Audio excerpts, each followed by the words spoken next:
Et bien voilà, comme toujours, à la recherche de l'information, nous sommes encore là. Aujourd'hui, c'est bien le 11 novembre 2017. Nous sommes là en train d'analyser l'actualité politique, bien sûr, de notre pays. Nous voulons savoir, ça fait presque déjà une semaine que le calendrier électoral a été livré au grand public par le président de la commission électorale indépendante, Corneille Nangaa. Et depuis, il y a des interprétations, des analyses. Il y a ceux qui pensent qu'il s'agit d'un calendrier fantaisiste. Il y a les autres qui disent que ce calendrier est quand même réaliste. Quelle est l'analyse de Maître Augustin Kabaka, qui est l'un des invités permanents, bien sûr, de cette émission 30 minutes de vérité. Avec lui, nous allons un peu débattre, savoir quelle est son analyse. Là, nous approchons directement de Maître Augustin, à qui nous disons bonjour. Bonjour. Après un bon séjour au Bas-Congo, vous l'avez annoncé bien sûr, vous êtes déjà à Kinshasa, vous avez suivi le calendrier électoral, la sortie. Quelle est votre analyse par rapport à tout ça? Bon, nous avons suivi le calendrier électoral. Le président de la CENI a parlé de certaines contraintes, mais ce qui est déplorable, c'est que la CENI n'est pas sérieuse. Si nous disons la CENI n'est pas sérieuse, puisque la CENI était au dialogue de la SENCO. Pendant les pourparlers de la SENCO, la CENI elle-même avait dit qu'elle était capable d'organiser les élections en 2017. Mais lorsqu'il publie son calendrier, qui viole l'accord, que la CENI, j'espère bien, est co-signateur jusqu'à organiser les élections en 2018, d'ailleurs fin 2018, ce qui revient à dire, avec les recours qu'il y aura, donc nous connaîtrons le président, si c'est tôt, mars 2019, si c'est tôt.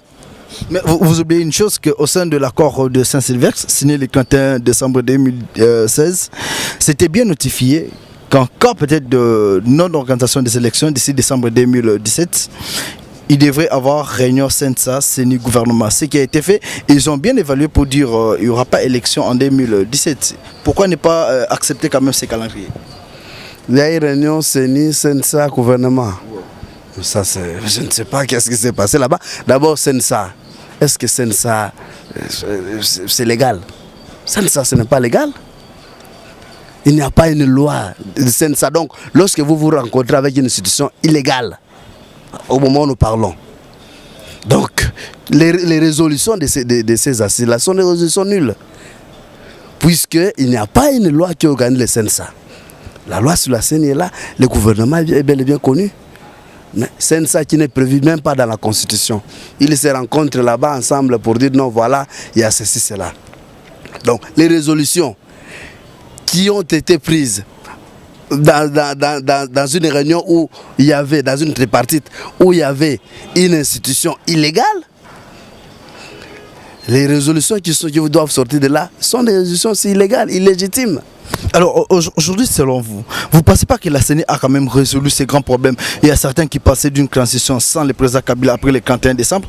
Aujourd'hui, même la communauté internationale soutient ces calendriers. Pourquoi ne pas faire un pas vers la CENI et le soutenir pour la réalisation de ces calendriers? Faire un pas vers la CENI, nous avons toujours soutenu la CENI.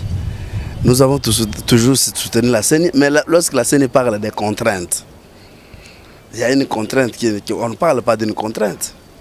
La contrainte des milices, la contrainte des rébellions qui se créent du jour au lendemain, ce sont des contraintes. La CENI aurait dû prévoir. Aujourd'hui, si l'enrôlement a pris du retard dans les Kassai, dans l'espace de Kassai, à cause des phénomènes comme Monasap. Donc, si la CENI nous ramène aux contraintes, pourquoi ne pas inclure cet aspect-là comme contrainte? Puisque dans la région, au niveau de Beni, tout le temps il y a des rébellions, il y a des maïmaï, il y a ceci, cela. C'est une contrainte. Ce n'est même pas une contrainte mineure, c'est une contrainte majeure. Une raison de plus pour augmenter ou bien changer la date? C'est une raison de plus où la CENI aurait dû se rendre compte. Il n'y a pas que les contraintes qu'elle a citées, il y a d'autres contraintes. Il y a d'autres contraintes. Aujourd'hui, c'est quoi la meilleure solution pour résoudre cette crise? La meilleure solution, c'est comme l'a fait le maréchal à la fin de son pouvoir.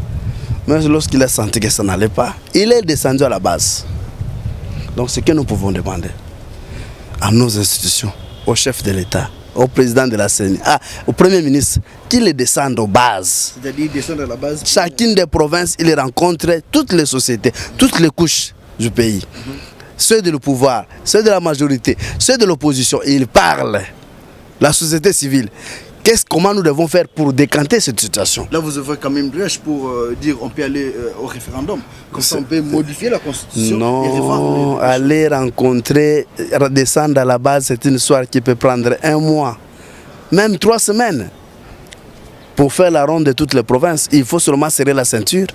Dit, je commence par telle province et je finis par telle. Pourquoi faire ça? Pourquoi faire là? Pour connaître les désidératas de la population.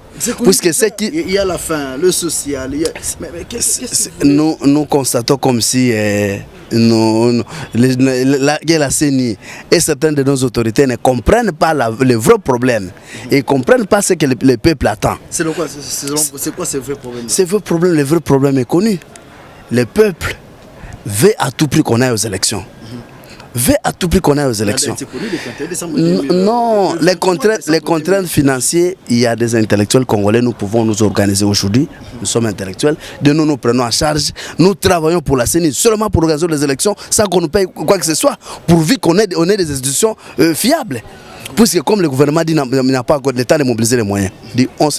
On se sacrifie, on dit puisque nous voulons aller nous voulons atteindre un objectif. Aller aux élections.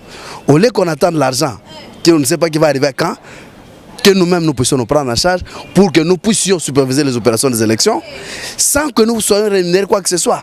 Et si même les membres de la commission électorale, les présidents et tout le monde, s'ils peuvent faire ces sacrifices-là, que même le gouvernement serre la ceinture, nous ne recevons rien pendant 2-3 mois pourvu qu'on organise les élections. Tout ce que nous pouvons gagner, tout ce qu'on peut nous payer, on oriente ça aux élections. Mais on n'arrivera pas à cette date-là. Vous pensez qu'aujourd'hui, l'organisation des élections précoces en RDC, peut-être avant le 23 décembre 2018, peut résoudre la crise politique en RDC? Non, je ne suis pas d'accord avec vous. Parler des élections précoces. On a commencé à préparer les élections depuis quand?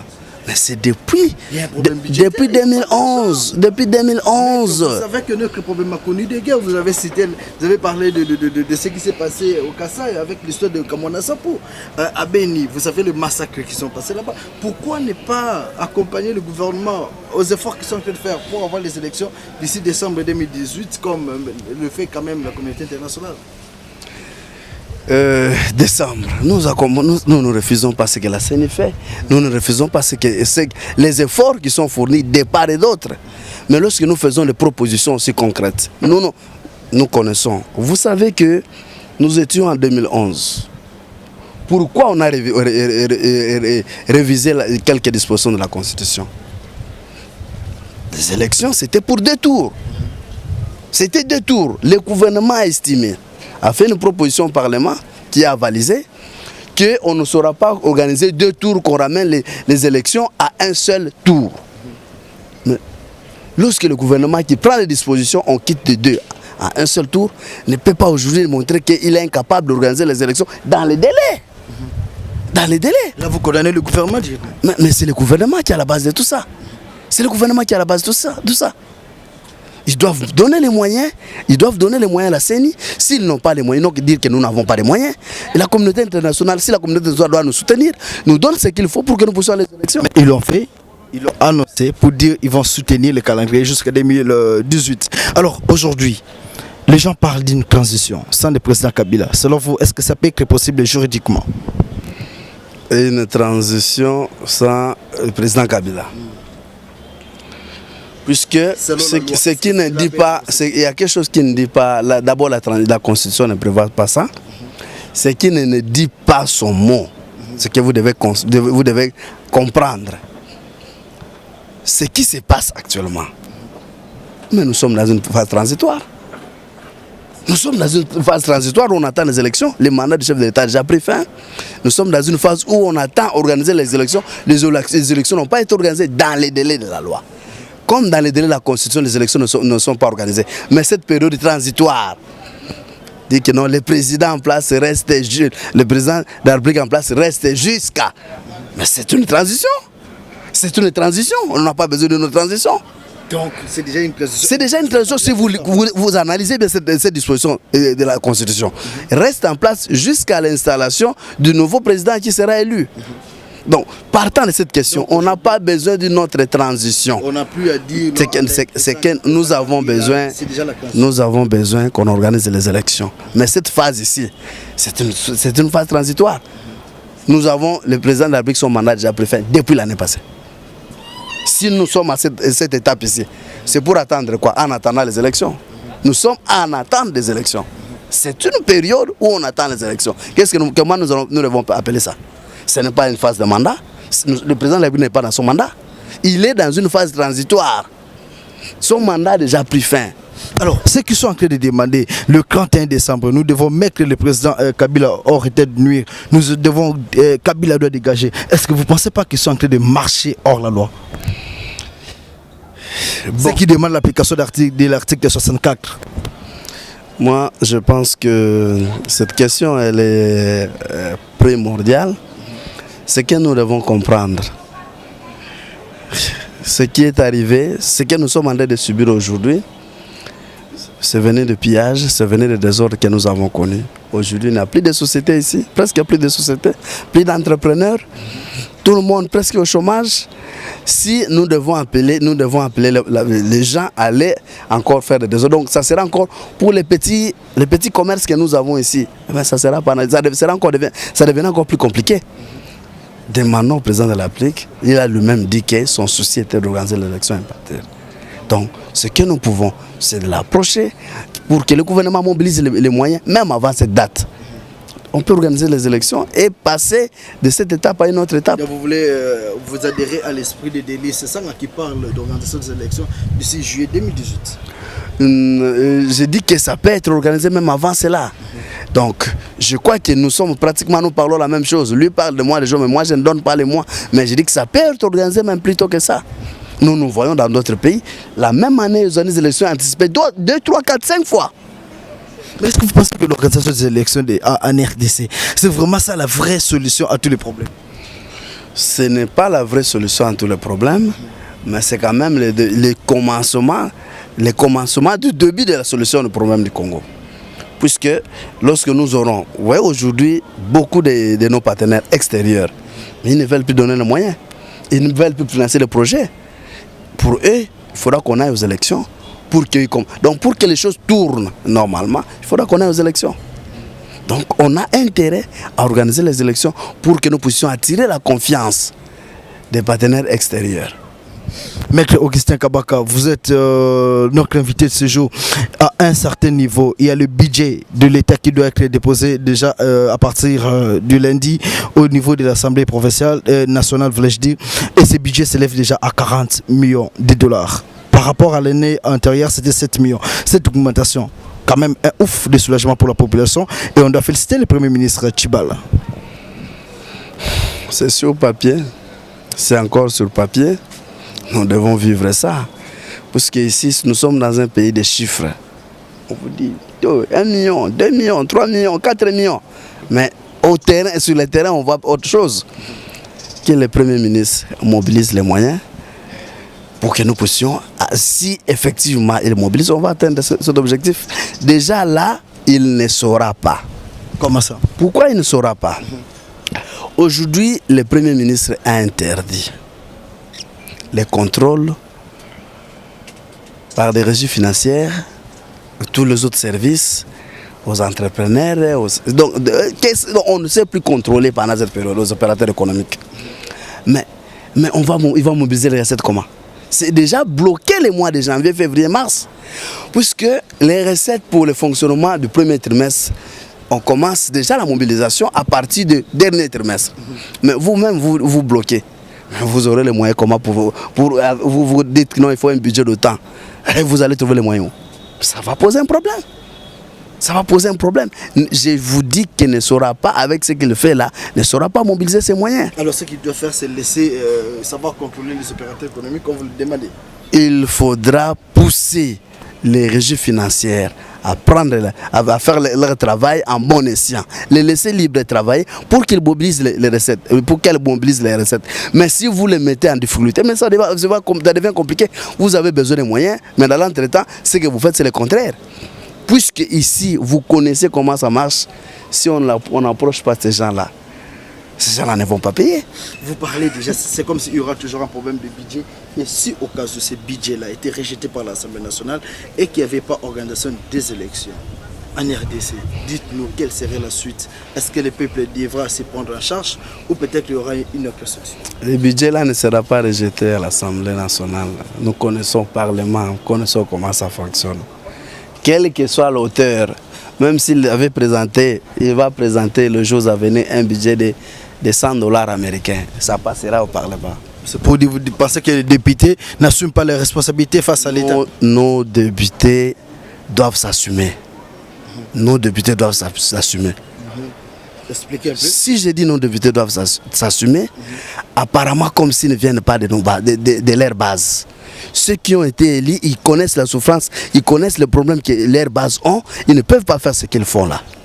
Quelqu'un, un ministre, un premier ministre, qui que ce soit qui se comporte mal, si y a une motion, on veut voter une motion contre celui-là ou une motion de censure, ce sont les députés là qui créent des histoires impossibles. Ce problème-là a été réglé à l'Assemblée par le président. Non, ils doivent s'assumer. Ils ne s'assument pas.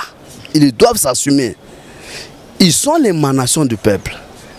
Lorsqu'on dit vous êtes émanation du peuple, vous ne pouvez faire que la volonté du peuple. S'il y a quelque chose qui ne va pas, il y a une question, retournez poser la question à vos bases.